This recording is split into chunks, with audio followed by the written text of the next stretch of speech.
All right, welcome everybody to the NWO show, your source for everything New World. I'm joined, of course, with my co-host McLeod.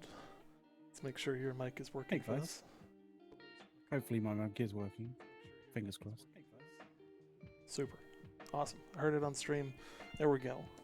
Um, so obviously today is kind of a just crazy day for New World, because this is the patch that I think everybody has been kind of hoping was coming. You know, Kind of blew me away, dude. yeah. I mean, we say it every single month that patch day just seems to be just insane. Like like they're really putting the gas on in terms of making changes to the game, making edits to the game. We got a major patch today. Uh, with patch notes, with a new PvP vision and new features specifically for PvP to incentivize it in the open world, as well as some other game modes. Um, there's a new weapon. There's new. There's just new all kinds of It's shit just today. Like, so many new things. It's insane. Like yeah, it still blows me away that like we're talking about patch notes for a game that isn't actually out yet and is still technically under NDA. Like who like what other company? What other company does this? Like what other, game very developer true. does this? Very true. I mean, I can't think of any uh, that definitely, yeah, I can't think of any that do this. So we're going to touch on something here at the beginning of the hour, um, that I think is important, and then immediately followed up by the patch notes.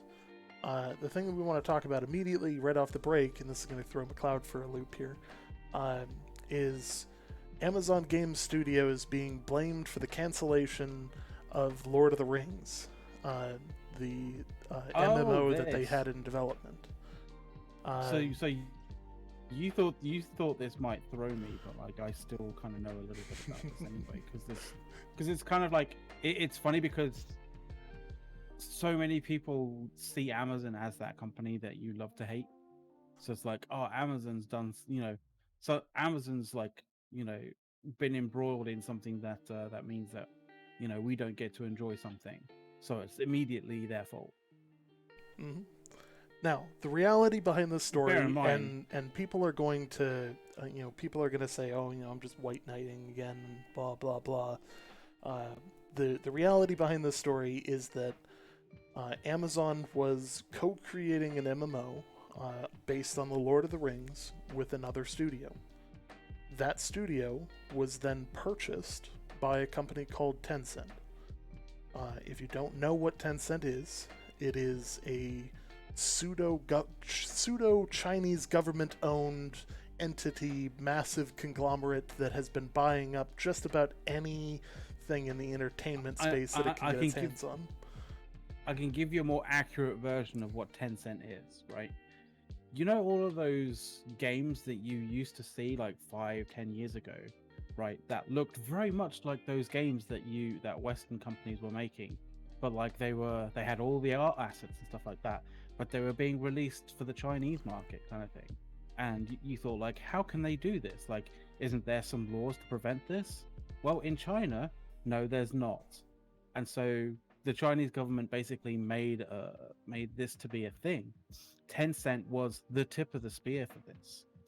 And eventually, Western companies kind of realized the only way to prevent them from just blatantly just ripping their stuff off and like, selling it to the Chinese market is to kind of get in bed with them. Like sort of, get involved with them because then at least you can kind of partially control what's going on there.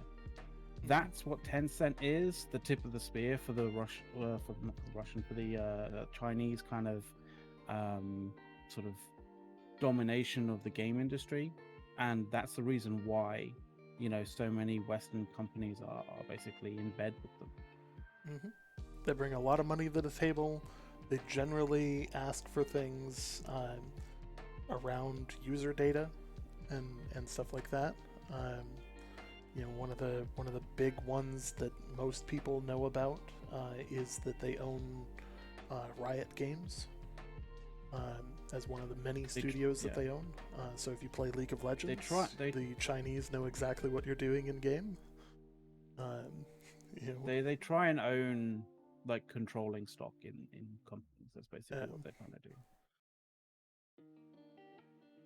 So they saw with that, we're going to go into that on another time, but I wanted to bring it up at the top of the hour here because there's a lot to talk about there. All of the major news articles that came out openly stated that Amazon canceled it. They're not entirely wrong, but there's a lot of context there that's missing, and the nuance is not as simple as many would believe. That said, we'll see what happens in the future. For example, if a company decides to change the terms of their agreement to include that they want to have sexual relations with your mother, and you say no, that's not on, and cancel that agreement, right? Mm-hmm. You're not the bad person there in that particular situation. Yeah. They are for trying to think that they could push those, that agreement on you, right? Oh yeah. Hey, and thank you for the 2 gifted subs, by the way. Very much appreciated. So, needless to say, that'll probably end up being a whole other show between patch notes. We'll talk more about that. We'll see if we can get some more comments. We were able to scrape up a number of things, including commentary from, I believe it's Jassy, who is succeeding Bezos as Bezos stepped down. And he is commented as saying, we're still all in on games, and he doesn't. Basically, it's a just an amount of time that's going to be required until it takes off. Some studios take off right away, some don't, and it takes some time. And I mean, anybody here today who can tell me Electronic Arts' first game offhand without Googling it? I mean, it's going to be a sports game, I think. Probably FIFA 1. Hasn't changed since. I mean, the catchphrase for the longest time was EA. If it's in the game, it's in the game. So Yeah. I believe it was some like side scroller or something, because they've been around forever. But people don't remember that they've been around forever. There's a reason they're as big as they are. But I digress. We're far away from the topic that we should cover, which is the patch notes. So right off the break, there's image, 2 things in this image. 1, an armor set that we have never seen before that looks baller. And 2, the ice gauntlet in action. There's a number of pictures that we'll show. There's a number of pictures that that we have access to that we'll show. And this is going to be a good one, guys. This is going to be a really good one. So obviously the ice gauntlet's been added. There's going to be various tiers of them. There's 2 different focuses on the mastery tree. So one will focus on damage and area denial, and the other one will focus on crowd control, protection, deployable ice pylons that fight alongside the player, improving their power and efficiency. So, kind of some cool stuff already. I'm happy that that's gonna be a big one. I think that's gonna be a pretty awesome weapon to use. I believe that it stacks solely off of intelligence, so that'll be an interesting dynamic to the group for magic caster types. And of course, there's going to be the accompanying legendary quests to go with it, so that you can get legendary versions of the item in game. Now, here's where things get thrown for a loop that I was not expecting. This right here is a massive PvP change. Faction control points to incentivize PvP action and make the influence race more interesting. We've added the ability to fight over forts in a territory outside of wars. Capturable points have been placed in all territory forts. Players can capture these points by having more members of their faction inside of the point than other factions. Forts that have been captured will remain captured until a different faction either claims the fort themselves or wins a war for the territory. From there, players will need to be flagged for PvP to enter any claimed fort.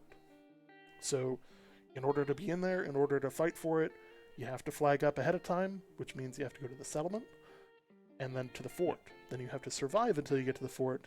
Then you're in the fort, and, Thunderdome style. From there, you have to get to the fort. Yes, you have to get to the fort. So control points will be activated 60 minutes after a war or invasion is completed. This gives the time for the actual war to complete. People can kind of reset, regroup, get the correct gear on and all that, and get back out there. From there, of course, naturally, because during the actual fight itself, the fort is, if you're trying to take a territory, it's actually part of that fight. So you don't really want to be involved in that. You don't want it to be involved for that time frame. But outside of that, it's basically an ongoing, pull across the map of who owns what forts, where armies are fighting, and of course it's open world, so you could have many people fighting for that point. You could have hundreds in there. So it's really, if they're gonna commit hundreds to defending Everfall, but you can go and take 2 or 3 others while they're defending that one, it might be worth strategically moving around the map to take over different points. Now, the other part of that is that each fort has a unique global buff that is provided to the controlling faction. For instance, First Light reduces fast travel weight cost from Azoth, from 5 Azoth per 10 weight down to 1 Azoth per 10 weight for the controlling faction, which makes moving stuff around easier. Monarch's Bluff reduces fast travel. What's that? Just a quick thing. It seems as though there seems to be 3 that affect your sort of fast travel options. The basically the cost of fast travel. There is actually, so there's that. Then there seems to be it looks like 4 that are related to taxes of various different forms. And then 3, which is 3 that are related to like all the rewards and stuff that you get from various different things like expeditions, breaches, and faction missions. Yep. And then now the other thing is these are global too, so that the tax rates will drop globally across all settlements. So they stack. And what I would say is, what you said previously about using fast travel to basically get into the fights quicker and more effectively. Holding First Light, Monarch's Bluff, and I believe it is Cutlass Keys would be kind of crucial, because that reduces your Azoth use by weight. And I think this is the first time we've actually gotten an idea as to what the calculation is for fast travel, right? I don't think we ever actually got an explanation or a kind of like a breakdown in any way, shape, or form during the preview event. Yeah, I don't think we had or at least firm, it wasn't. It didn't seem. Yeah, we didn't have a firm set amount that we knew. Yeah, I don't know whether it was just based on it was just a flat amount, but like it seems to be very much dynamic and based on stuff now. So obviously now we know that it costs more per weight. So if you're wearing a heavy armor set or you're carrying a whole bunch of stuff, you know, that'll add an additional cost in Azoth to your fast travel. If you're a further distance away from your destination that you want to fast travel to, that costs more Azoth. And also, whether you have a controlling faction, whether your controlling faction controls the area that you want to fast travel to. So I also skipped probably one of the most important things here.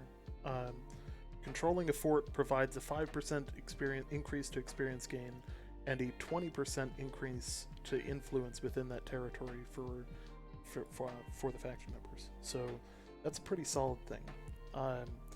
In terms of fort trading, I don't think there's too big of a concern, mainly because you can rally your faction to go and fight against them, and regardless of the size of any group, there's always ways to beat them. And in a confined area, AoE damage is always a benefit.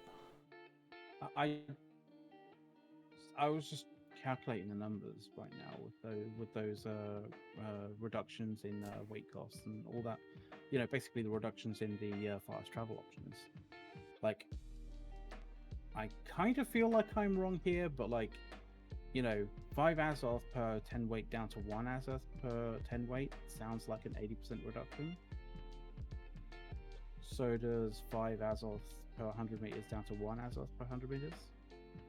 So if you have both of those, basically, that's a 96% reduction. Right? Yeah. I think so. And then obviously, if you have the reduction by 50% for the controlling faction, that's down to like 98%. That's insane.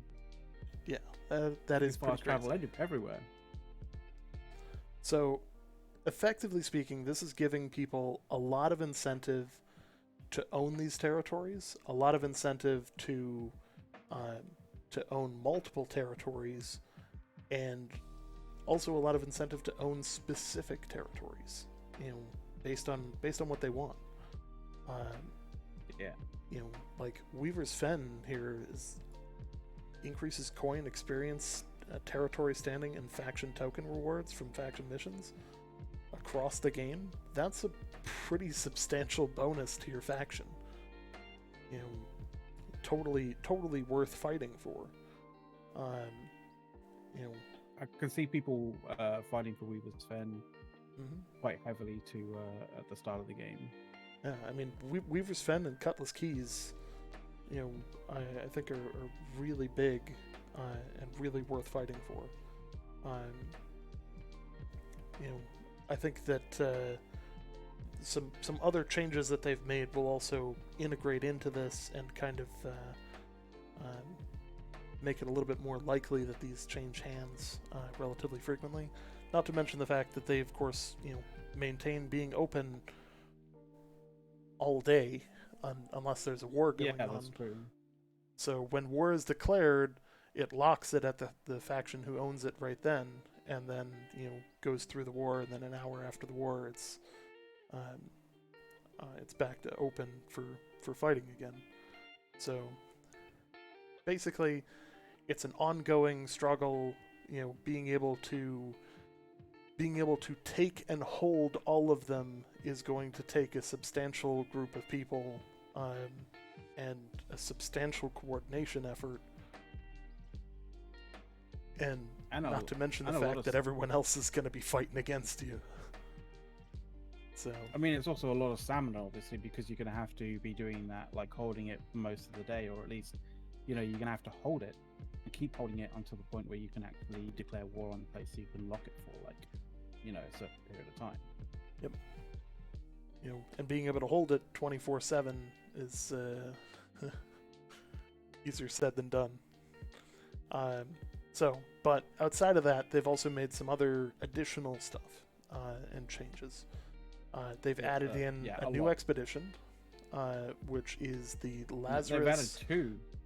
Yes, they've added new expeditions, the Lazarus Instrumentality, and the Dynasty Shipyard, where you'll be fighting the Empress of Ebonscale. And the Lazarus one I think is kind of interesting because there's a background story behind Lazarus. For those that don't know, the name is synonymous with Christianity. I think Lazarus is I think it was the name Lazarus actually kind of is in a bunch of different kind of religious texts. Probably. So Lazarus of Bethany, also known as Saint Lazarus or Lazarus of the 4 days, basically he spent 4 days dead, and is the subject of a prominent sign of Jesus in the Gospel of John, in which Jesus restores him to life after 4 days of him being dead. So, kind of fitting with the whole coming back to life motif that is. I did just bring up the wiki page for Lazarus. That said, he's not the only thing in there. There are some pretty crazy bosses in there. Scylla, a creature utilizing both lethal weaponry and destructive magics. Her dual nature will test the worth of those seeking to learn the ancient secrets. And Chardis, a colossal ancient construct standing watch over the Lazarus Well, granting eternal power or swift destruction to those who waken him. Interesting that they use the word construct. Yes. To give an idea of his scale, here's an image of him. Oh, you're gonna show. He's not small. See, oddly enough, that makes that look.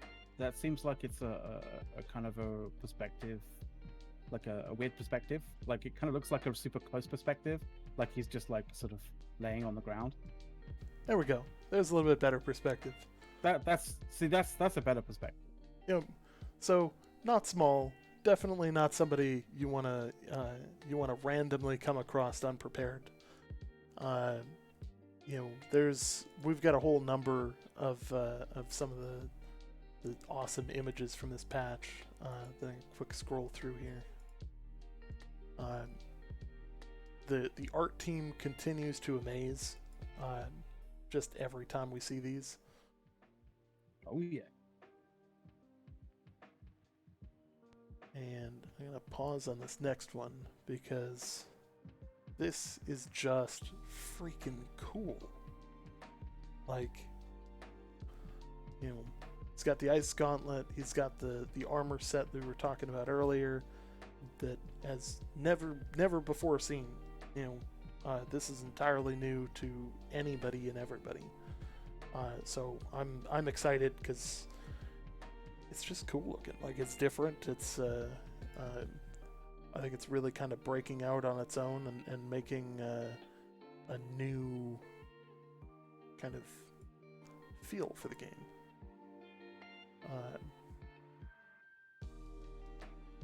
We got a couple of images and GIFs of the actual animations of the ice gauntlet. So apparently you can turn yourself into a pillar of ice here.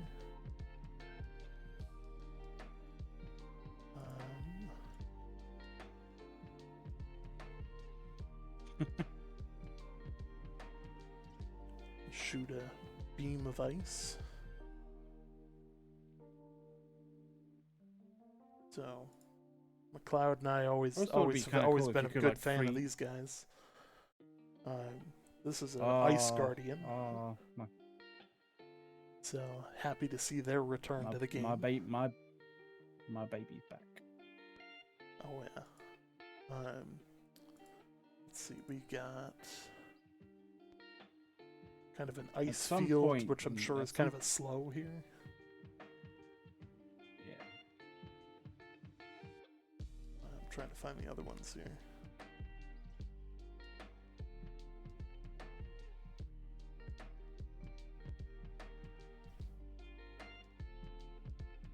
I'm missing one.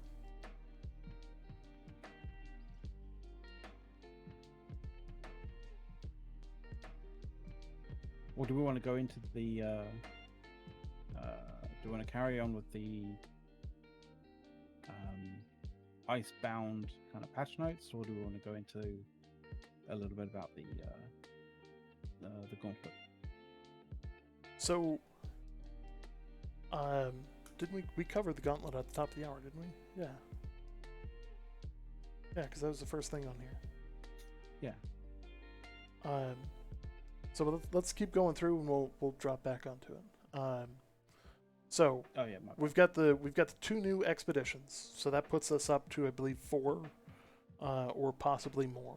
I can't remember exactly, but I think I remember there being 4 now. Yes, I think there's 4. Yeah. So from there, they've also added in achievements. More than 400 achievements are currently in the game.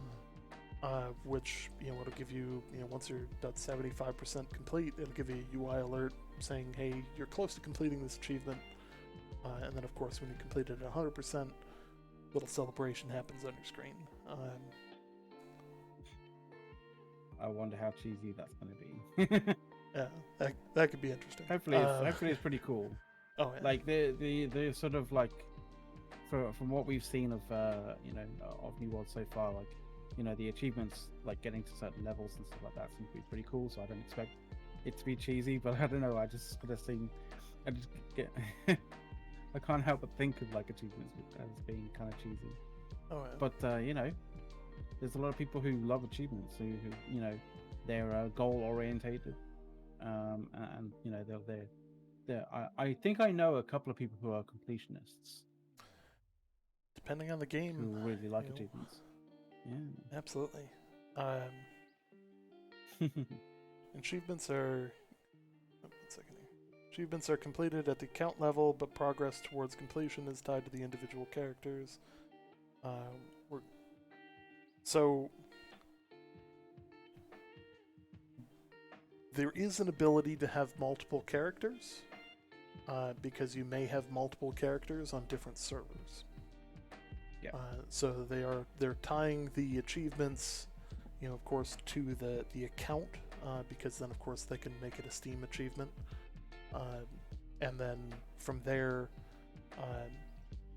multiple characters can do different things, depending on where they are. For example, I can play, on a Euro server, and I can play on, say, a US server with Ace. Mm-hmm. And both of those characters can work to achievements. Obviously, only one will achieve certain achievements, but because they're all like completed at the account level, I don't have to get the achievement on both characters. Mm-hmm. So some other changes. They added voiceover lip sync to the quest givers in the main story quest. For those that don't remember, cool. Last week they did announce, or was it last week, or I think it was the week before, they announced quest changes, and those quest changes included voiceovers, and kind of a pseudo story mode that had a little bit more in-depth missions and a little bit more incentive to complete them. It was an important thing because one of the main aspects of one of the main things that allows people to kind of get sucked into the story and sucked into the characters is making the characters a lot more believable. And if you have them voice acted, that goes a long way. And like obviously if they're voice acted but their avatars aren't actually sort of lip synced, kind of does break a little bit. But I'm glad that they're adding this lip sync because it's kind of adding to the believability, right? Oh yeah. So now past that, you've got PvP faction missions. They've introduced a new style of PvP missions, which require players to complete missions in contested areas where their faction's opponents will be competing to accomplish their own objectives. basically, they've now a lot of people complained in the preview that, hey, the PvP missions are really just about avoiding other players, completing them and getting back without dying. Well, it doesn't really Now it's not force the issue of PvP. Now it's, you need to PvP to complete these. You are going to go into an area that the enemy is likely there, and they are likely trying to do the opposite of what you were doing. Yeah, so, the game is literally going to grab you guys and push you together. Mm-hmm. My concern is I don't know whether, like, it'll sort of match people together properly, or whether it's going to be like, hey, you're doing PvP missions, you're doing PvP missions, smash you two together. I don't really care whether you're a level 60 or you're a level 9. I'm pretty sure that's how it's going to be 12. In the open world. So that's going to be awkward, but we'll see if Amazon Games can mature that in any way. But I think it's, on the whole, the right direction. Yeah. Well, and with the ways that they've kind of set things up, with elite enemies preventing lower level people from going into higher level zones, and massive XP debuffs, and just very little incentive to stay in low tiered zones if you are a high tier or high level individual. You probably will see less of it, and they seem to have some engineering aspects of that to try and prevent that, but I'm sure it's still going to happen. And that's also the thing with PvP is, hey, my faction's going to have level 60 people, your faction's going to have level 60 people, you hit one of my faction's level 20 people, and I'm going to come wallop your ass with my level 60 people, and that's the glory that is open world PvP. I can imagine you throwing a ping out to the company, kind of going, a war crime has been committed, we must ride. I'll go teach some people what's for. Aside from that, each faction now has their own mission types that better immerse players with their chosen faction. So the lore behind each faction is going to matter a little bit more in terms of some of the specific missions that'll be offered, and maybe the goals that'll be offered based on those contested areas. From there, the PvE faction missions are now multi-step across all territories, except for Shattered Mountain, Great Cleave, and Eden Grove, which are not claimable territories, and are designed to give players a curated tour to locations that fit their selected mission type. So, I suppose if you're doing, go hunt animals, or I don't know if that's one of the faction missions or not, but I would imagine it'll probably bring you around and hunt various different types of animals, and get ever-growingly more difficult, which would be pretty fun. There's not a ton to talk about on PvE faction missions, so we'll move right on. And of course, just when you thought we were done with territory control incentives, there's more. That had a number of benefits for all members of a faction that controls a territory, as well as some additional rewards for the controlling company. Any two settlements owned by the same faction will have their settlement storages linked. Players can transfer items from a storage linked to their current location for a coin fee. Basically, if you got a bunch of stuff stored in one location and your faction owns that location and the location you want to move it to, pay them some gold, and you can move it for free. Or, well, for a fee, I should say, not free. No. For a fee, not for free. They've added a resource cart to each town that provides members of the controlling faction with small amounts of ore, hide, wood, fibers, food, oil, as well as small amounts of refining agents such as tannin and sandpaper, which a little bit of a bonus for, hey, now's a good time to have all of this stuff on hand. Maybe you need to craft something small, and you just need like 1 or 2 bits of something, to be a good place to quick grab stuff. Hmm. You know, if if your company fails to pay its taxes and become delinquent, all company and faction bonuses are disabled. So your entire faction will now hate you, and probably all be pinging for the one guy who can pay the taxes, and you know I hope they enable that to be paid by anybody, because that's going to be a pain in the butt if like No, no, no, no. you know, No, let's no, let's no, let's no, say no, like it's not. let's say we own a town and I'm the only one I set to pay it, understand. and I go to work like I understand what you're talking about, but you should have known that like it was required to do it and pay it like right. Like there should at least be an ability to have to pay it like early, in some way, shape, or form, because, but like I kind of feel like if you're you sometimes you need mechanics that incentivize a bit of friction between companies of the same like faction, because if there's no internal kind of tension or internal kind of like friction in some way, shape, or form, then factions can dominate without having internal rivalries in any way, shape, or form. And most of the time, for like strong factions and stuff like that in other games, like strong groupings in other games, it's more often internal rivalries that actually are its downfall than external forces. So mhm. I'm all for not making it super easy, barely an inconvenience for in like normal, regular kind of like day-to-day stuff from happening inside of companies and factions, like this sort of like taxing sort of thing. I just don't want it to be like super easily payable by like literally anybody. Exactly. There needs to be a way for there needs to be a way for people to get like a bit pissed off with each other inside of groups. Hey, it's Jafar. Hey. How's it going, bud?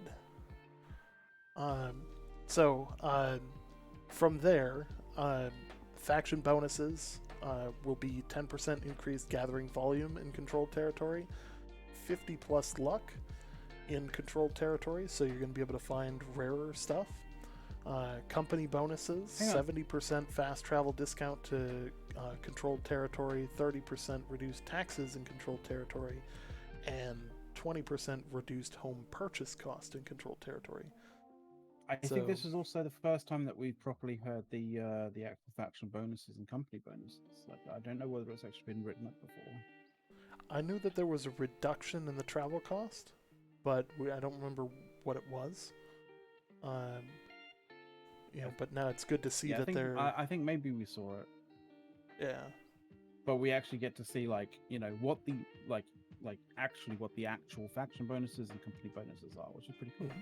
Like that's pretty cool. 50% luck in controlled territories. I didn't even know about that. That's 50 points of luck. Oh, sorry. 50% luck is that's a whole different ball of wax right there. That's a whole other thing. Yeah. Plus 50 luck. Well, we don't even know how that factors into the equation or the equation for luck anyway. So I guess that's kind of meaningless still. I mean, we'll see what it actually does closer to launch, probably. So they also changed some of the leveling requirements for certain things, and kind of how some things kind of work overall. They've added in Tier 2 and Tier 3 Azov stats, and you'll need those various stats in order to get and close higher level breaches. So this will keep you kind of changing out gear and have an incentive for moving those. Additionally, they've changed the levels for the tiers of the level requirement for each tier of camp, 1 through 5, to be level 5, level 15, level 25, level 40, and level 55 from where they were, which is a slight change from where they were. Fourth consumable slot now unlocks at 25 instead of 45. Thank God. For those that like carrying, potions and foods and all that kind of stuff, having that fourth slot is just vital. I think, yeah, I think that's definitely a good change. Yeah, that's a very healthy change right there. Considering the changes that they did to consumables and that kind of thing, like the cooldowns that they did with the on the previous patch, I think doing that, but also changing it from 45 to 25 for the fourth consumable slot, like that's understandable because you have the cooldowns now that are kind of shared to all of them pretty much. Mm-hmm. So also before, you used to unlock your first house at level 15, or used to unlock your first house at level 20. Now it's down to level 15. Second house is level 35, and third house is level 55, down from 20, 40, 60, which is going to make it kind of a little bit nicer of a progression. And in that in the 50s, you actually unlock some kind of benefit as you're kind of grinding to make your way up, which will be really good. All right, let's see. Loot and gear added ice gauntlets. There's something a bit cool. There's something cooler down a little bit further down. Sorry, I'm getting ahead of where we are. Carry on. Sorry, I'm getting excited.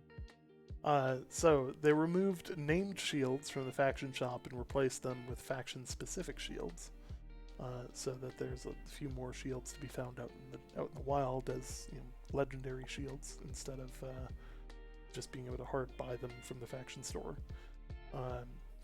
We're continuing to add more visual variety to the armor sets, updated visuals to all weights of tier 5 armors, high level corrupted, lost, angry earth. Enemies will all have a chance to drop armors with themed styles. So you could potentially get corrupted or angry earth styled armor to drop off of them, which is pretty cool. Let's see, added named items. Technically, it means that you could also mix and match. Technically, that means that you'll be able to mix and match, so you'll be able to run around as like a half angry earth, half corrupted dude. That'd be an interesting look. That would be an interesting look. Yeah, it would, wouldn't it? Yeah. So, many people were wondering, why would I run expeditions more than once? They have added new items to expeditions that are, variety of random exclusive drops for each boss. But they've also added specific craftable stuff, so resources, to those that can only be found in those expeditions. So you will have to go in there and farm the expeditions to get that stuff, which I think is really cool. Added a unique set of Outpost Rush specific named armor and weapons that appear as rare drops from the Outpost Rush rewards chest. That's pretty epic. So you get rewarded for doing high level content with high level gear that also looks cool. That'll be a pretty epic thing.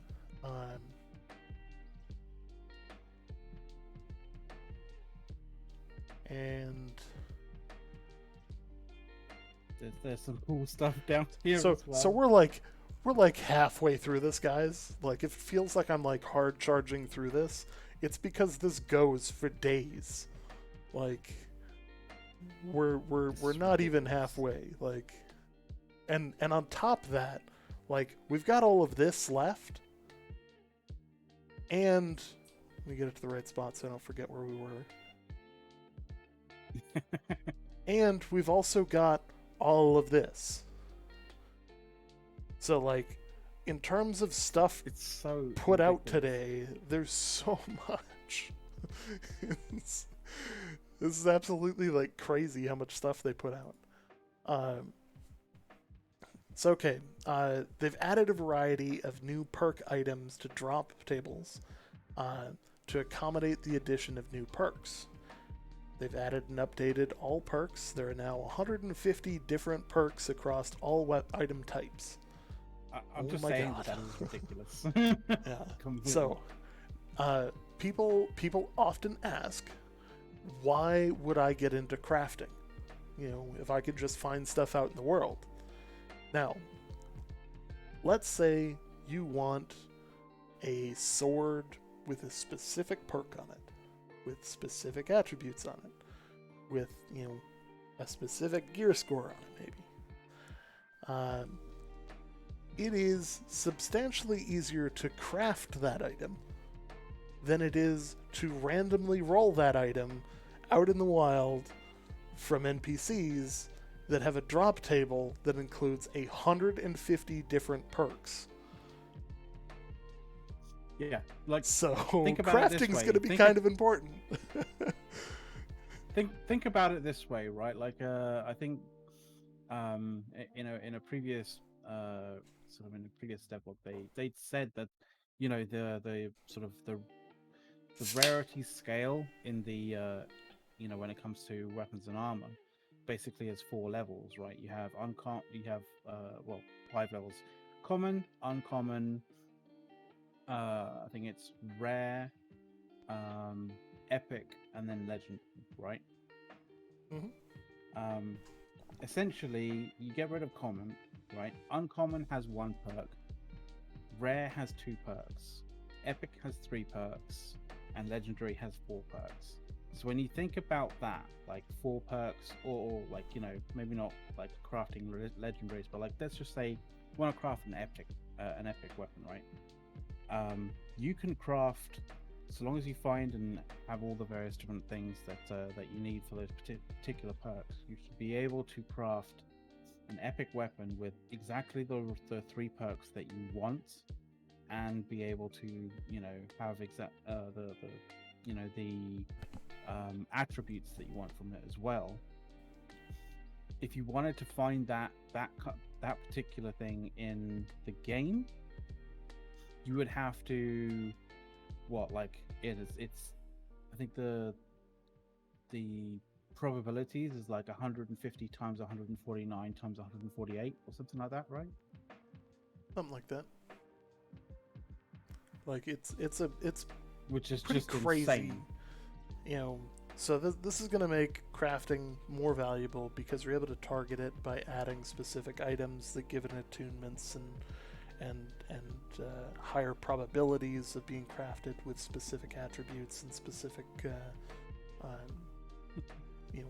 So basically what we're saying is, like, this is like the fact that they are saying that this is that 150 perks are now available across the all item types. Like, it essentially kind of means that there is almost a 1 in 3 million chance that you'll get the right perks just dropped as a weapon drop from something. Mm-hmm. So, this is a massive buff to crafting. And that's also assuming that it drops the right piece of gear that you're looking for, and that it drops exactly the right attributes, not just in terms of perks, but in terms of, I wanted something that had dex bonuses on it, and this has strength bonuses on it. So, like, there's again, it's going to be a royal pain to find stuff out in the world, other than by sheer quantity, and probably not the stuff you're looking for, to just randomly roll that out in the world. You're going to need a crafter. The necessity of crafters is just like, basically Amazon Game has just shown, like in black and white, essentially, how necessary crafters are going to be in the game. Anyway, there is some cool stuff a little bit further down. Oh yeah. So let's see. New perks. Mastery ability perks. Mastery ability perks. Yes. Added 6 master ability perks per weapon. 1 perk for each ability in the mastery tree. These perks modify the base functionality of one of the weapon's abilities. That's pretty cool. Like, yeah, right. So, we don't really know the details of how that's going to work, but here's how I imagine that to work. I imagine that it's going to be something to the tune of, if you have a spinning attack, possibly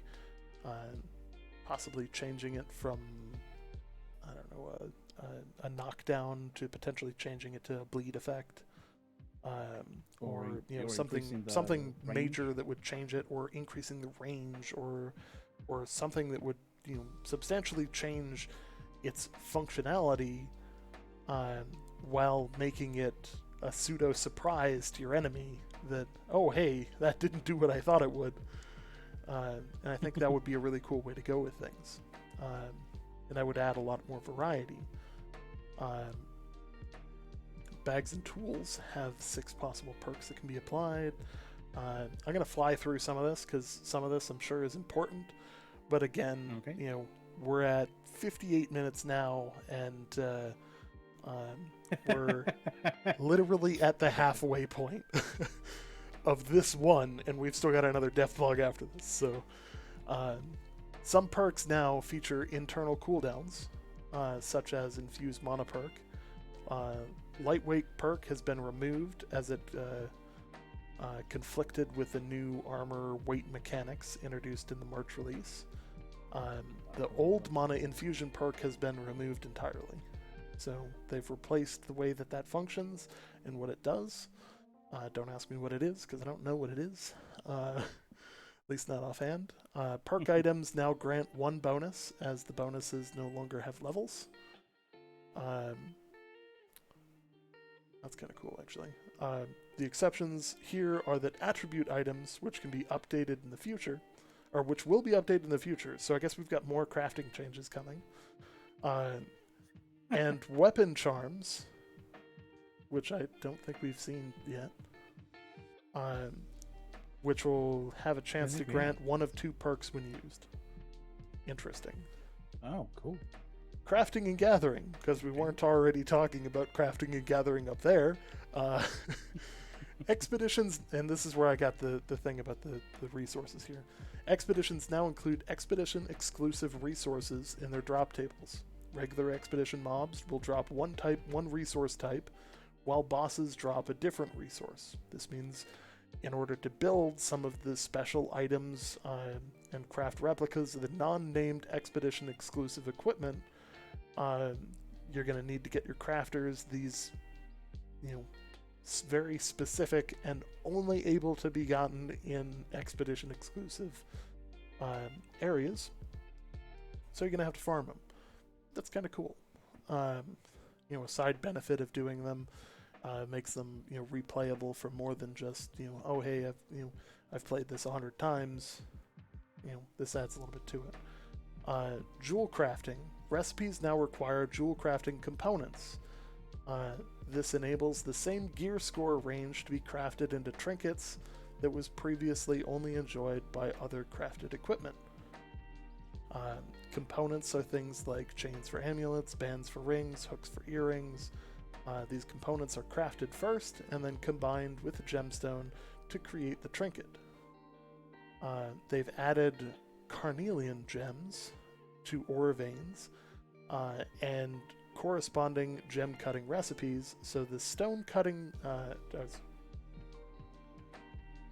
corresponding gem cutting recipes, so the stone cutting station. Typo. To the stone cutting station. Yeah. I was like, what the frick? Starting to lose my mind. In weapons, they turn on taunt, which puts players on top of the threat list to enemy AI. So if you have a tank, you're going to want them to have this on their weapons. Reap, Final Stand, Bash, Shockwave, Vault, Riposte, Burst, and they're set for those abilities. In armor, they reduce the amount of threat a player applies. So for instance, your healers and your mages and your more squishy dex guys might want to consider putting some of these gems in their armor so that they are not considered a threat and they don't draw aggro despite dealing massive amounts of damage. They've also changed so that saltpeter was replaced with has replaced fire motes as an ingredient for gunpowder. It can be found all over the place. God knows, they're right on that one. I am kind of glad because I did kind of think like it was a bit weird having to use magic to create fire. It's like, what? True. That one was a little bit awkward. And it'll probably make the price of fire staffs drop due to the not having to have as many of them. Yep. So, big, massive change here. Arrows and cartridges now stack up to 500. Yeah. So mid-raid, you're not reloading out of your inventory. Okay. Thank God.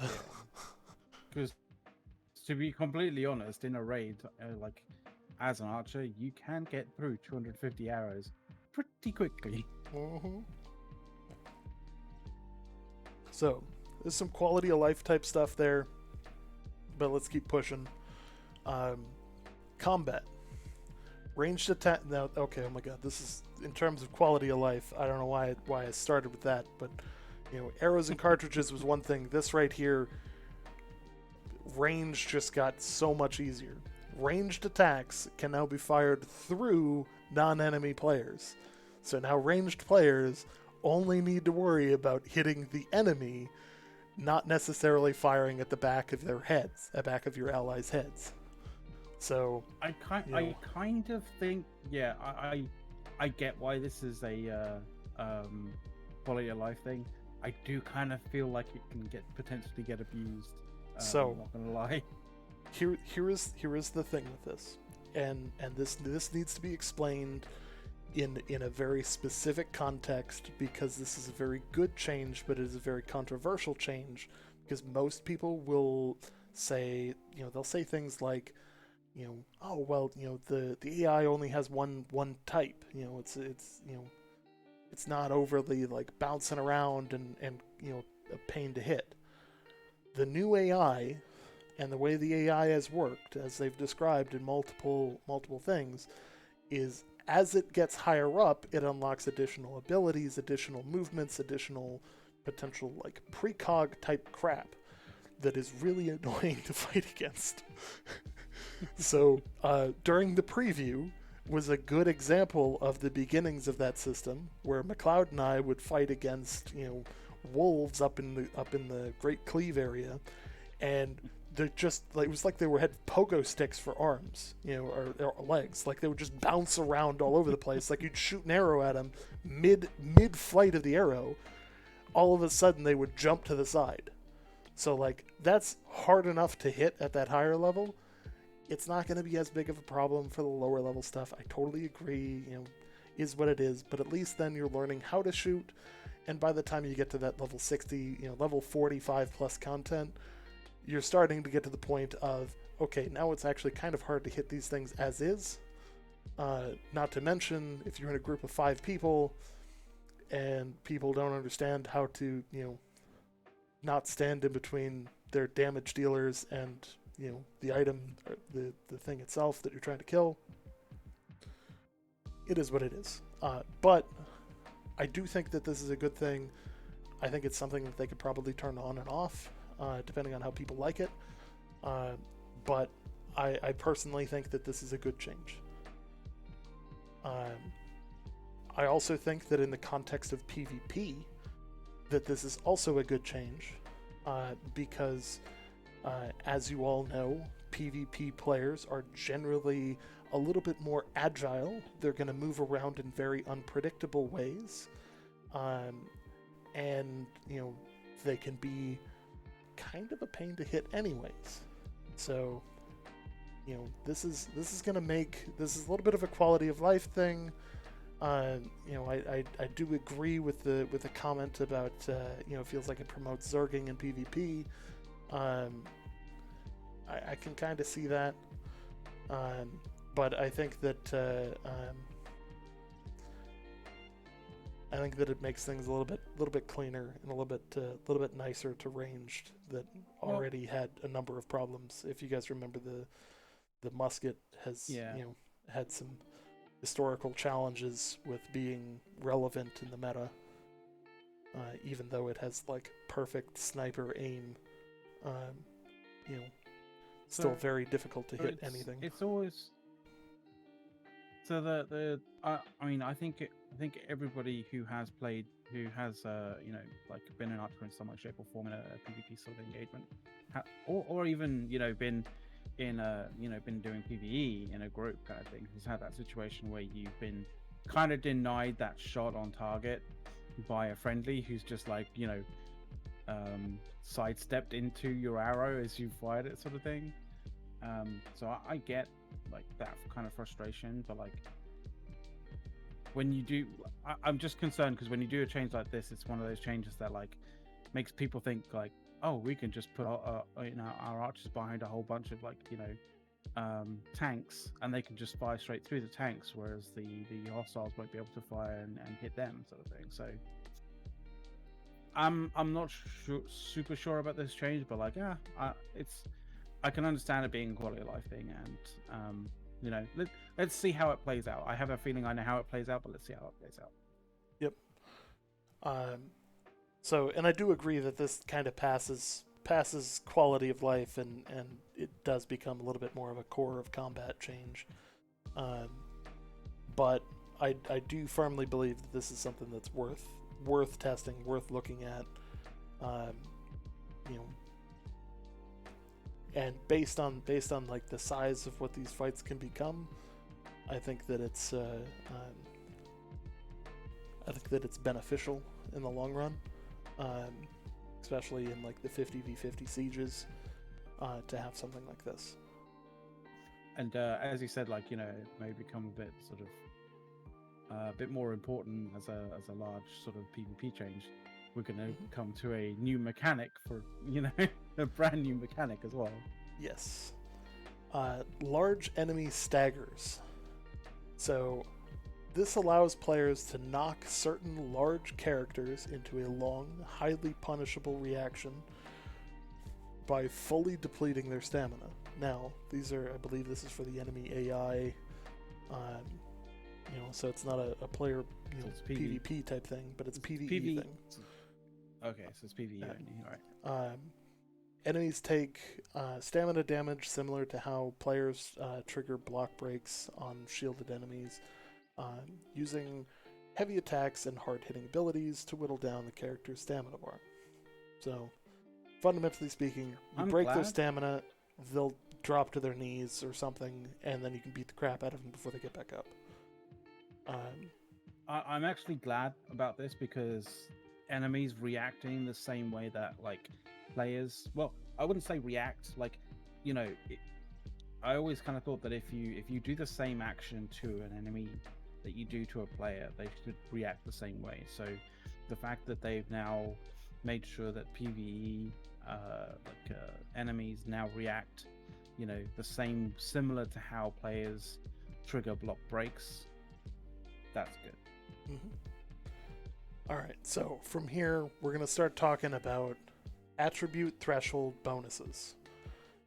This is a big one. This is a really big one. This is really ridiculous. This goes for a long ways. I'm not going to read all of them. I think I've linked the thing in the chat a number of times. But these are crazy.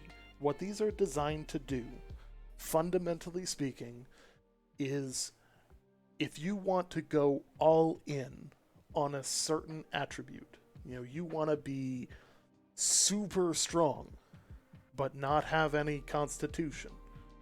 You want to be super strong and get up into that 300 range, which doesn't give you a lot of points for anywhere else. Your light and heavy attacks will now gain grit, which means you can't be stopped.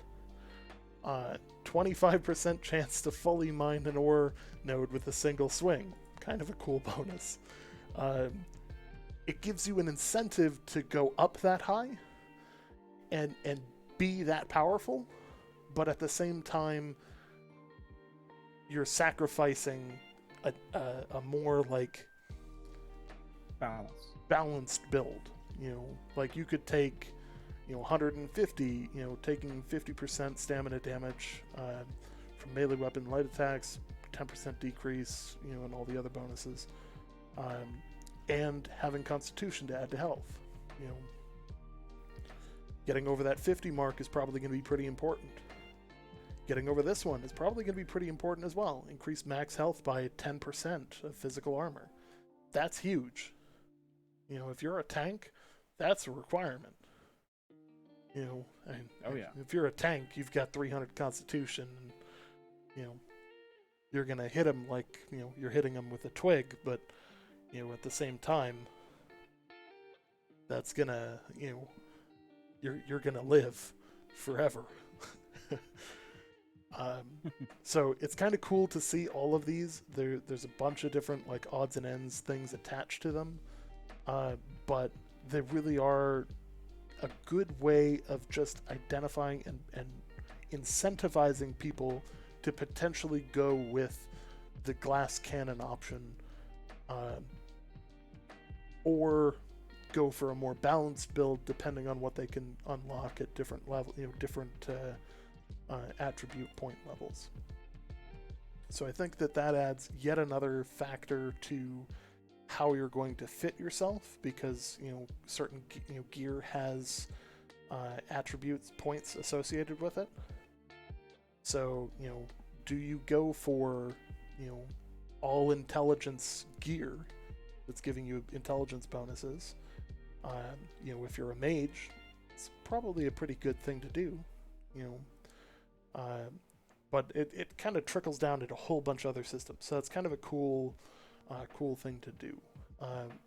We don't know the absolute max that you can have, but I would assume it's probably not very much over 300. It'd be kind of broken if you had like 600 and could be an absolute tank and super glass cannon, you know, for a specific damage type. So those are kind of cool, and I don't want to gloss over those, but there's a lot of stuff to read there. It's worth taking a look. I'll drop this in chat if you guys want to take a look at that. It's interesting because it's just basically giving a lot of different options for going down different pathways when it comes to designing your character, or like, you know, designing how you want to play. Absolutely. You know, so from there they've got some balance changes. So they're changing the hatchet. Light attacks added a 4th hit to the light attack chain. Decreased light attack damage for the first 3 hatchet strikes by 5%. And changed a few of the abilities. That's the big stuff right there. Yeah. The biggest change here is going to be muskets. Attack damage increased by 15%. That's a pretty solid buff and might be enough on its own. If you include in all of the other stuff, I think that's going to make the musket relevant, because it did need a buff. Yeah, it's basically buff like most of the musket kind of sort of abilities, and just general attacks have been boosted by at least 10% in terms of damage.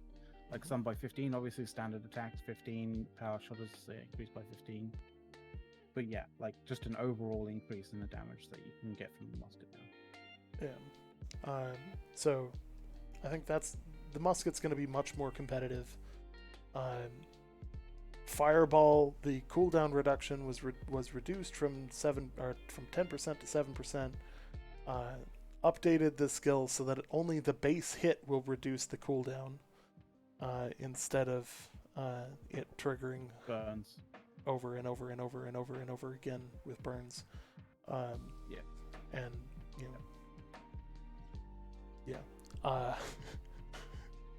If you can gain the context off of the prior patch notes, where they made it so that there was a cooldown reduction for any time that the fireball applied damage, you could see that very rapidly, if you shot it into a group of say 15 people, would allow you to almost instantly recast and fire it again, which made sieges like just Like, thinking a about that, walk where in the you're park. fighting over a pinpoint area where AoE damage is, you know, probably going to help you. Carpet that area in burning ground that just anytime anybody stands on it triggers, additional cooldowns of that same ability. Yeah. If One, you can one imagine could see how that and might have been an issue. If you can imagine that, and then just imagine a bunch of people with fireballs, like just sitting inside of the forts that you can now fight over, just waiting for people to come through there and just burn them to death.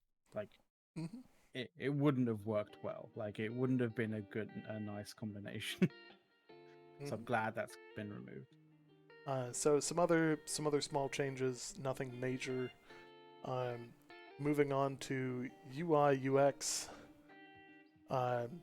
Big, massive thing. This is something the community requested over and over and over again.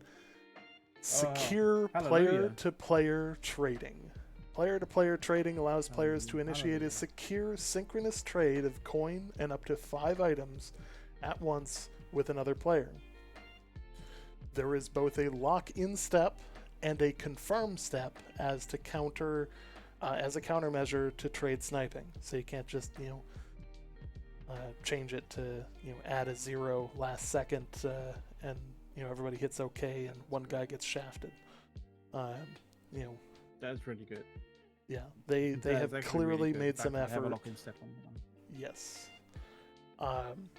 In terms of lock-in, let's dive down into inventory updates. Players can now lock their favorite items, which will add a little padlock icon to allow to them, meaning that they can be salvaged they cannot be salvaged until they are unlocked. So you don't accidentally salvage your stuff.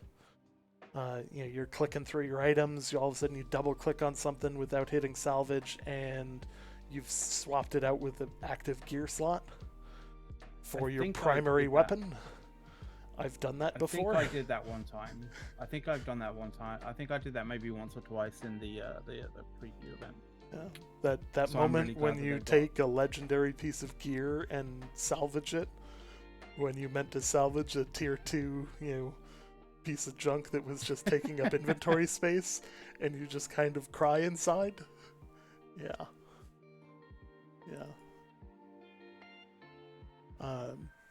So that happened in the preview event, and that happened. Yeah. So, aside from that, UI visual updates. Updated quests on the map will improve and consolidate UI elements for players. Added the following sorting categories for quest objectives: closest, easiest, territory, and type of objective. So you can try and get everything done at one time. That's good. Yeah, that's really good, actually. Sort by distances. Especially closest. Yeah. that or easiest. I mean, hey, this is easy. Let's go do this one. Knock this out. Camera depth of field. We made an update to the foreground elements like the character when applying depth of field effects to the blur of the background. Now the outlines of the character on the inventory and NPC conversation screens are crisp and sharp. Visual update pass for Expeditions UI is complete, including a celebration banner on defeating the final boss. I just hope that it's like Clippy pops onto the screen and says congratulations. It looks like you're trying to kill a boss. Like, I think that'd be hysterical, but that's just me. Anyways, I digress. Let's see. UI updates for Outpost Rush are complete. Added visual updates for level milestone banners and the level rewards accessed through the attribute screens. Thank God we are finally off this one, and we are now able to go over and talk specifically about PvP. I think this is where shit gets spicy. Because if you know how to read this and you know the community sentiment around a bunch of things in here, there is some very interesting phrasing that is a very political way to put it, but says it about as clearly as it needs to. So I'm just going to read this. New World offers both PvP and PvE gameplay. Balancing these two modes is as important to us as it is to many of you. As we work towards launch and continue to introduce new features and content, we would like to elaborate on our vision for PvP. If you'd like to jump directly to the alpha blah blah blah, you can find them there. The first PvP goal: coexist and complement. It's important to us that players choose how they want to play. Our vision for New World is to have PvP and PvE gameplay not only coexist, but complement each other so players can bounce back and forth between focusing on PvP and PvE. Our goal is for players to receive equal rewards for the same time invested with similar risk. So, fundamentally what this is saying is if you were hoping for a PvP server, you're probably not going to get it. Because they're designing the game with it in mind that it is going to be both of these things happening in tandem that gives people the ability to take it easy for a little while or go hardcore with things. You know, I think that's big. It is. Unique opportunities and activities. While a player will never be required to flag for PvP, you know, you don't have to. It's not a, you know, you can avoid, you can make it to level cap without ever toggling your PvP on, without ever doing a PvP mission. There's nothing wrong with that. They certainly want PvP to have a unique and meaningful role in a tournament. Open world PvP and wars will allow players to lay claim to a tournament through conquest, and provide benefits to all players in their faction. Our April Alpha release introduces new features to further support these goals. So, those new features. Faction control points. Since other major PvP activities like Wars and Outpost Rush are scheduled or instanced, we want to create PvP hotspots in the open world that help foster and concentrate PvP. Fundamentally speaking, let's get people who want a PvP into the same spot and let them wail on each other for good cause. You know, if a faction has more players inside, oh, I just jumped ahead. We also felt that forts found in each region were underutilized, if utilized at all other than sieges. And we wanted to give players reasons to adventure into these locations outside of wars. We've turned each region's fort into a PvP control point, which will provide both territory and global rewards for the controlling faction.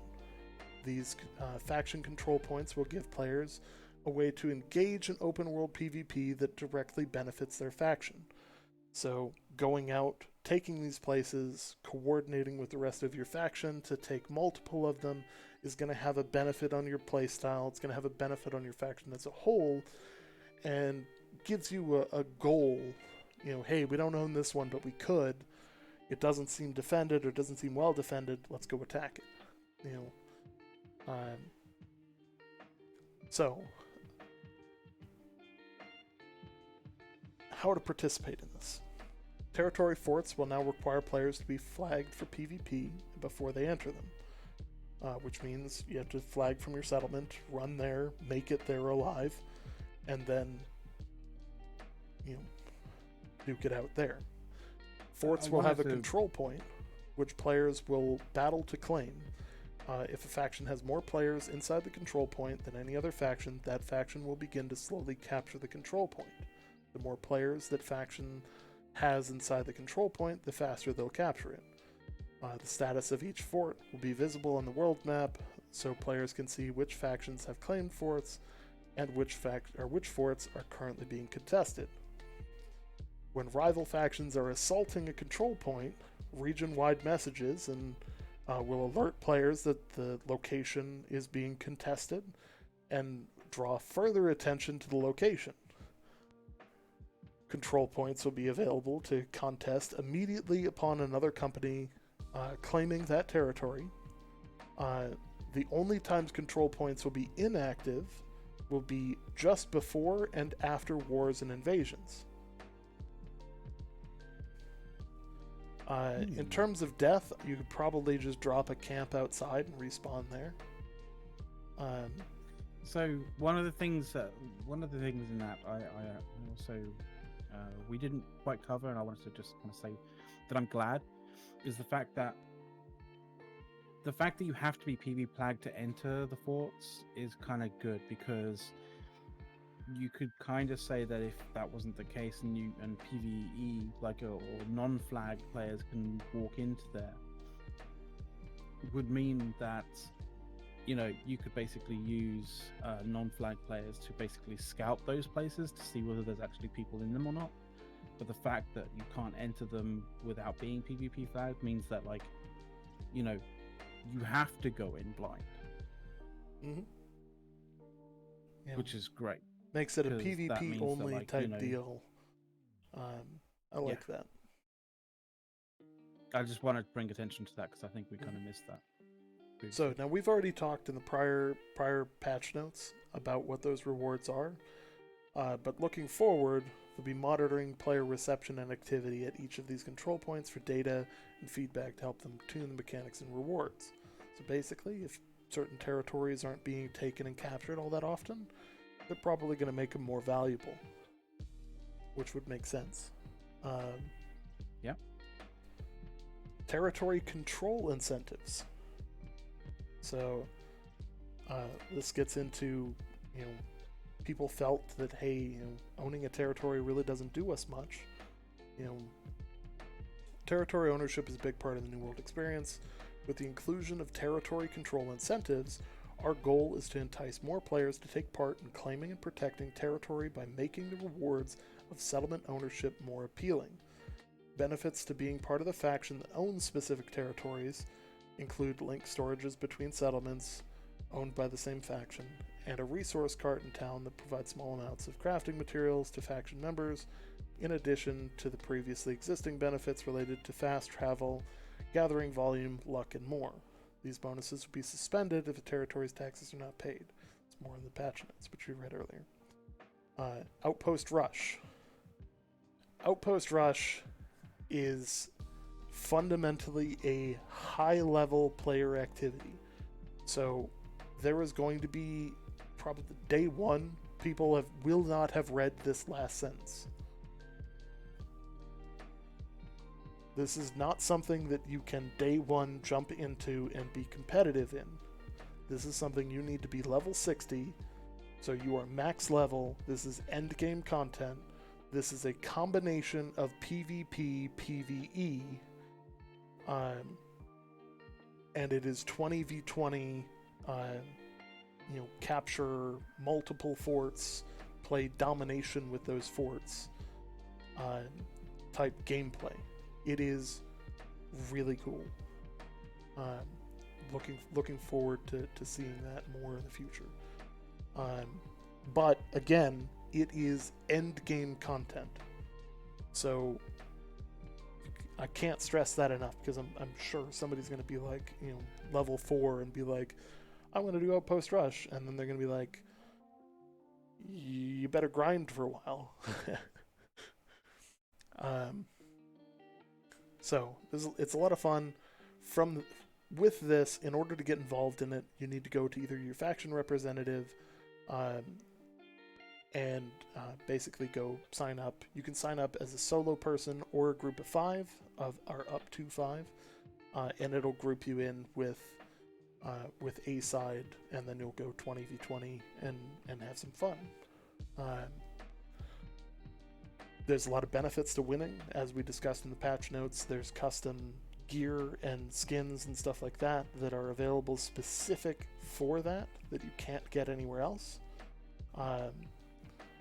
it is also, rewarded with XP, with gear, with all kinds of other things.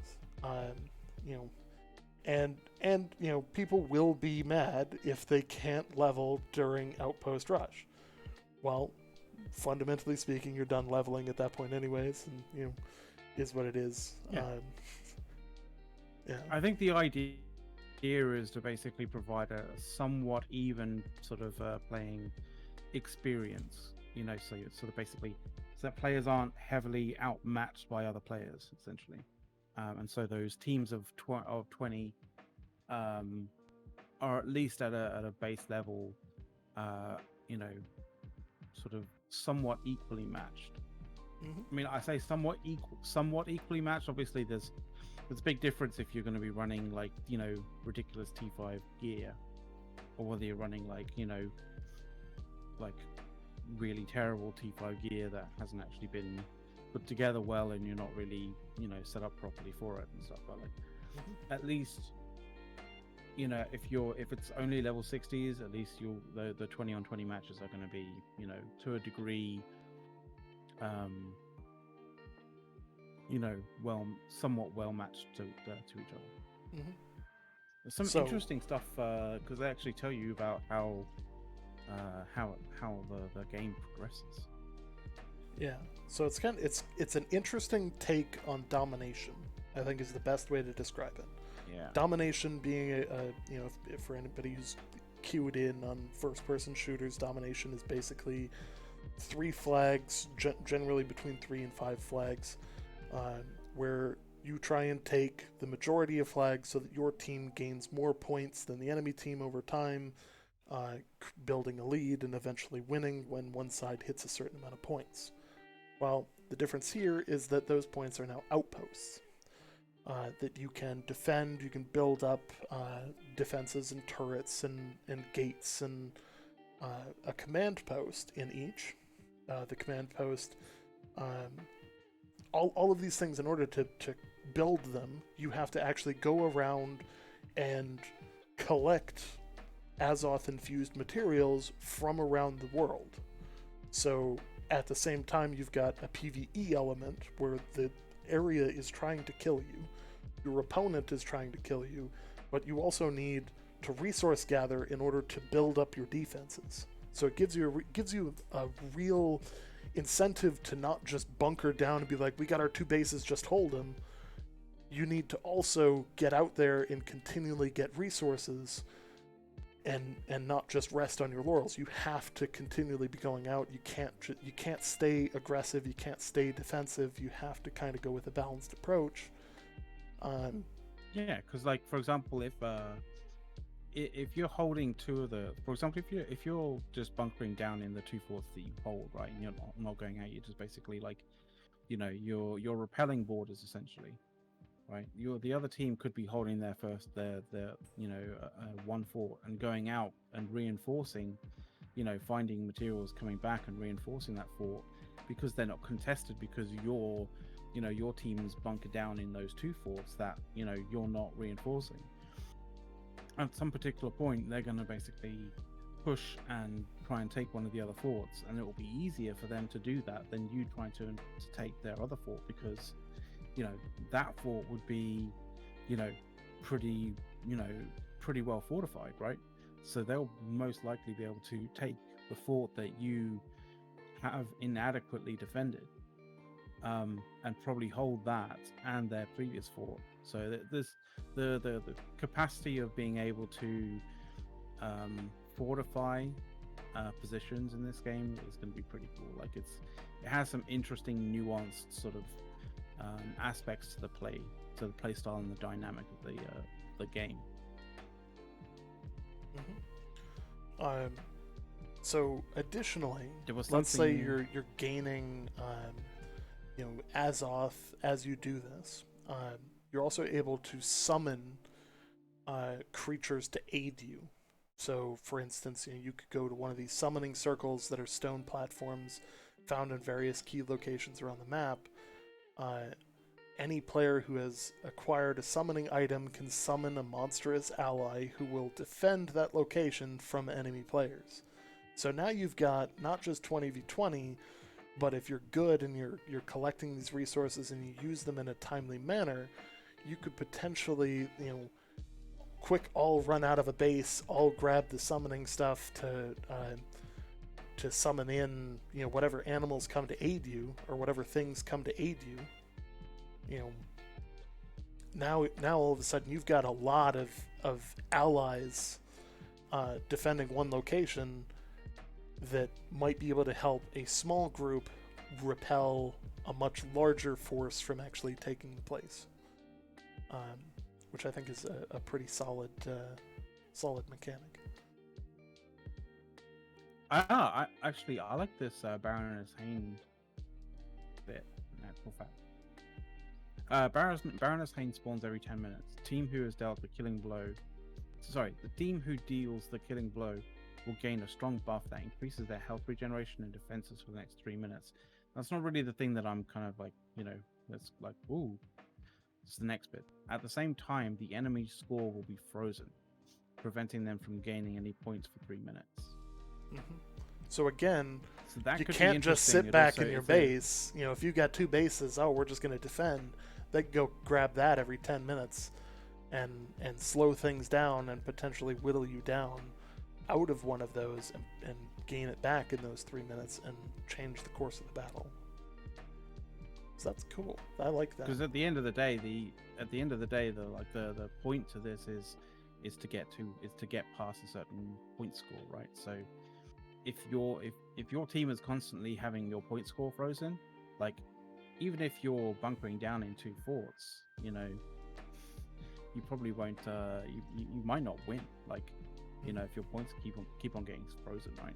Mm-hmm. And that's pretty. And so the other side of that is that you also have the corrupted portals. That, let's say you're just sitting there defending and you're not going out and killing stuff and you're not collecting things. The enemy could come in with these corrupted portals and spawn corrupted creatures, which will help attack different locations. So, like, that could be pretty crazy as well. I would imagine, timeline-wise, these have got to be pretty long matches. I would imagine so, especially if you're fortifying positions. Like, I suppose the time would change based on, like, if it's a close fight, or if it's a blowout. Yeah. Like if one side takes all 3 forts and holds it for the whole game, it's not going to take very long. But if they're constantly fighting over the middle fort, and it's one side has 2, one side has 1, and then flip flops, and they stay close, it'll be a much longer game. Anybody who's ever played a Battlefield game or Call of Duty Domination, you know exactly what I'm talking about here, where like the match could be over very quickly, or the match could be over in a very long amount of time. But would be fun either way. So just looking at this, I'm just it's first team to reach 1,000 points wins. An outpost grants 1 point every 3 seconds. If you hold all 3 outposts, you basically get a point every second. And so to reach 1,000 points would take 1,000 seconds, which is about 16 minutes. And that's obviously not inclusive of like points every PvP kill, and ever other additional bonuses that you can get. PvP kills are worth a point. Ooh. Yeah, don't go feeding your enemy. Yeah. So literally you're feeding your enemy. Yeah, you're not helping. You're just dying. Just help defend. Lob fireballs from the back. Like, stop dying. But it's I used to play Call of Duty. I used to play Call of Duty and Battlefield competitively, and like the bane of my existence was people just like throwing their body against things, and it was like, this is not how you win. Yeah. There's something here that, like, I don't know whether it's a tell for something coming soon or not, like, but it's a potential, like, it's kind of like a you know, like, if they can do it here, then why can't they? Then maybe they'll eventually end up doing it in, in Eternum, right? And it says, like, where is it? Players can use storage sheds to share infused material and Azoth with their team. Please, for the love I'm of thinking, God. like, if they can do that, like, if they can bring that out of, if they can bring that out of Outpost Rush, like, properly, and give it Yes. to, like, Just a companies, company that'd be storage. amazing. Yes. Yes, please. But, like, I'm just looking at that and kind of thinking that's like that's the first instance of, like, them being able to find a way of being able to do that, right? At least for a team, right? So I don't know. Maybe it's wishful thinking, but it seems like it's at least a viable thing that could be moved to the wider game. Oh yeah.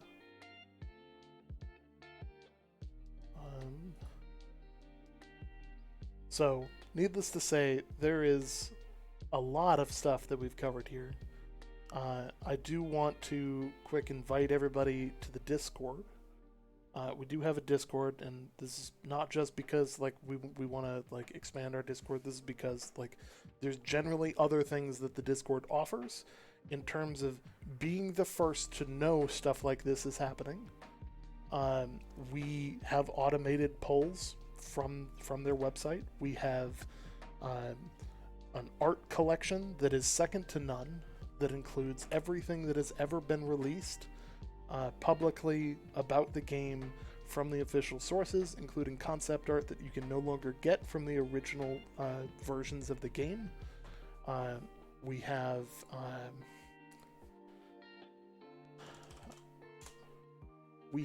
what else do we have? We have automated sources for some YouTube channels, content creators, not just us. So, of course, like, one of the benefits of joining the Discord, it's free, of course, but also you'll get, channels that stream in other channels, other people that we feel are worth watching in the community, and people that feel that hey, they reach out to us. Hey, can you post our stuff up on there? And we set up an automatic feed so all their YouTube channels and stuff filter in. So we have a community content creator channel. We track the official YouTube channel, the official Twitter, so you can see what they're saying. We will also, and I've already started the progress of this, there is a tweet that came out today that was overlooked in the mass quantities of other things, but this came out today. We will have an official Discord, and they'll launch it closer to a closed beta NDA lift. So nice. That is a firm change in what they've been saying for a year and a half, but I fundamentally think that is a good thing. We will have automated feeds from them, so they'll post stuff automatically. We'll grab it from there and bring it over. So there's things like that we feel provide a benefit to you beyond just hey, here's a ping for when our show goes on, which, hey, if that's what you want to use it for, more the merrier. Additionally, after the show, we generally hang out in public chat, and for those that have been in the server for a while, you've probably noticed that we hang out in public chat pretty much all day, every day. I telework most days, and I now live alone. As people can tell, this is my new office. So, fundamentally speaking, instead of going crazy, I'd rather chat with people and chat with them about New World, chat with them about gaming, chat with them about various different things, tech news, science. We've watched rocket launches and, try and avoid some politics stuff, but it does pop up every once in a while.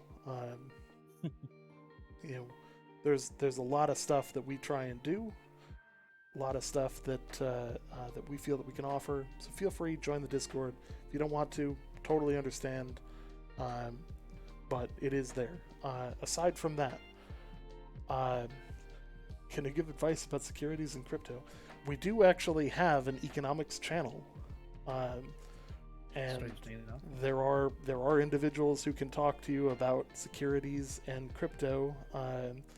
Marriage counseling, I think we're going to leave that to the professionals. I don't want to armchair develop your marriage. But aside from that, I also want to say thank you to our Patreons. I want to say thank you to our subscribers, to our followers, anybody who's watching right now. Thank you. We are currently hard charging towards our goal of 500 followers. We're currently at 468, so every follow counts. There are 2 ways to do this. One of them will send you an email every time we go live, and that's if you just hit the follow button. If you hit the follow button and then turn off the notifications, you won't get any notifications, but it will still have you following us, which, hey, helps us out, helps the channel out.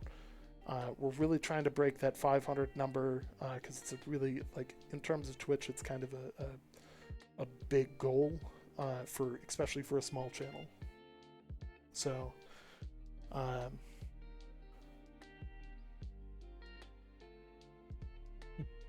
you're right. It is kind of comical. So I do want to touch on that. Studio Loot, you got Bordy and Redbeard, who kind of look like they could be brothers.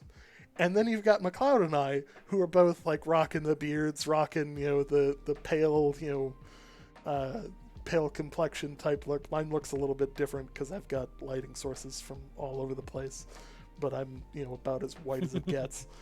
But we look like we could definitely be related. But it is kind of comical from that. Yeah. Oh, yeah. So again, with all of that, obviously we're excited about the game. We're excited about how things are coming along. We're excited to see the channel continue to grow. We're excited that you guys are here. We're hoping to continue to put out more and up-to-date content on a much more regular basis. And that said, really thank you everyone, and we will see you in the new world. Indeed.